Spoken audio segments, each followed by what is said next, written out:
Welcome back to another video. Today we're doing a combat effect. So you can do it. Thank you. Thank you. Take it, Chris. The 1% rule that changed everything. What if I told you that cleaning your car could get you promoted at work? Or if you had a very organized desk, it could improve your marriage. The smallest decisions that you make today are going to affect your life for years to come, even 5 years from now. And it's not the big dramatic moments that change everything. It's tiny decisions, those tiny decisions that ripple across every aspect of your life. Think about your last goal. Did you try that alone? Did you rely on motivation solely? This video is going to change how you think about success. The interconnected life. You can't always compartmentalize all the different aspects of life because every decision influences progress towards goals, right? Matter of fact, if your car is dirty, it's going to affect your work performance. If your workplace is chaotic, it's going to affect time with your family.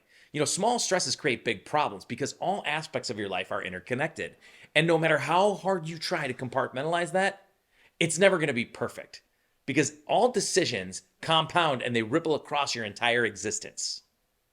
The 4 pillars of compounding success. First, sleep and nutrition.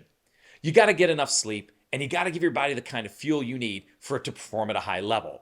If you do those things, you're going to feel better. You're going to get sick less often. You're going to be in a position where you're able to make clearer and better decisions, to perform at a high level, to make sure that you're focused. Those things matter. And sometimes we wear it as a badge of honor. Oh, I can get by on just a few hours of sleep. Well, do you want to get by or do you want to perform at a high level?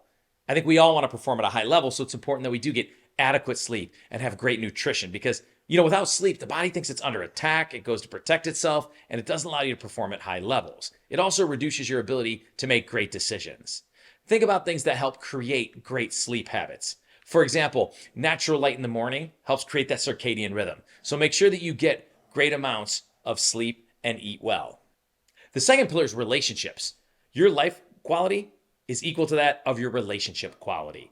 We need good relationships to be successful, to be productive, to accomplish our goals. And there are reputation factors that are involved. Reliability, attitude, problem solving, all those things are interconnected. And don't take your frustration out on others. That damages relationships.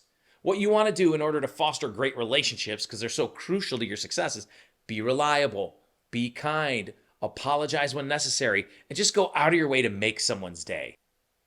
Money and time. Priorities end up displaying themselves through money and time. Well, what does Serena mean by that? Well, it reflects on exactly who we are and who we want to be and whether or not we're going to accomplish our goals, how we spend those 2 things, how we spend our money and our time.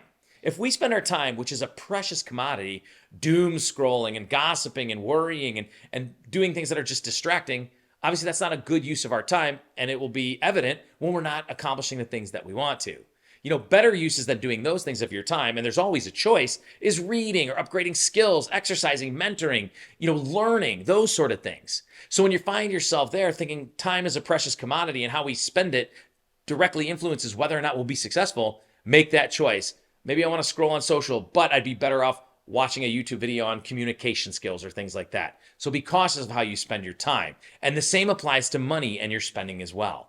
If you want to be successful, you got to be very diligent about where you're going to spend your money. A lot of times we overspend, we buy things that aren't necessary, we're living paycheck to paycheck, we're worried about paying bills, and we're not making the best decisions. Well, that's going to affect our ability to succeed, both financially, right? Because that has an effect on what we're able to do, but also the stress that comes with it doesn't allow for great decision making and doing the most productive things with our time, right? So live within your means, save, invest, indulge responsibly. And when it comes to your time, make sure that you're using it on things that take you towards your goals, not things that keep you stuck in place or even worse, take you further away from your goals. Serena's 4th pillar is organization. Think about this. It seems a little silly, right? Can organization be that instrumental in our success? But how about this? You have to spend 10 minutes looking for your keys because you don't keep it in a consistent place. Well, that's 10 minutes taken away from doing other things because you just didn't think of a great place to be organized and keep your keys. Not to mention the stress of worrying if you're going to find them or not, or now you're going to be late wherever you're trying to go. All of that comes from a lack of organization and has a bigger impact than you might think on your ability to be successful, right? It throws off your day. It creates chaos. It creates fluster. And there's always a ripple effect, right? If all of a sudden we're not organized and we can't find things that we need, or it takes too long, it leads to frustration, which makes us more irritable. We can sometimes be unintentionally rude, and most importantly, it's a waste of time. So what you need to do is repeated disorganization. It compounds negative effects. So focusing on this fourth pillar of organization has a much bigger impact than just looking good because things are where they need to be. It actually really dramatically affects your ability to be productive. The compound effect in action. Our building block of our life is daily decisions, right? The decisions we make on a daily basis, and we make tons of them every single day, are going to be the building blocks of our life. And the question is, what kind of building blocks are we creating with the decisions that we make? But remember this, repeating decisions become habits, right? And we are what we habitually do. So those decisions ultimately become us. And decisions and habits are interconnected across all aspects of your life, right? If I'm focused on work and I'm neglecting my family because I'm not present during family time, that's going to have an effect on it, right? Chaos at work, if that's a mess, sometimes that carries over and spills into the rest of our life. But the bottom line is all the aspects of our life, these compound effects are not isolated. They're not compartmentalized. They all go together, which is why we have to work so hard to make sure we're making good decisions and habits so that we are moving forward towards our goals and living a meaningful life. The negative compound effect. Tiny habits, right? The smallest of habits, the smallest of decisions, they end up hurt, right? If we don't really focus on them, and they hurt all aspects of life. So nothing, again, is in isolation. If we overspend, or we're not taking care of our health, or we have petty fights or arguments, or we're abusing substances, or just unkind behavior in general, all of those things compound, and they create a very negative environment as you're trying to be successful, accomplish goals, develop great relationships. But that negative compounding really harms the trajectory of your life. Taking control.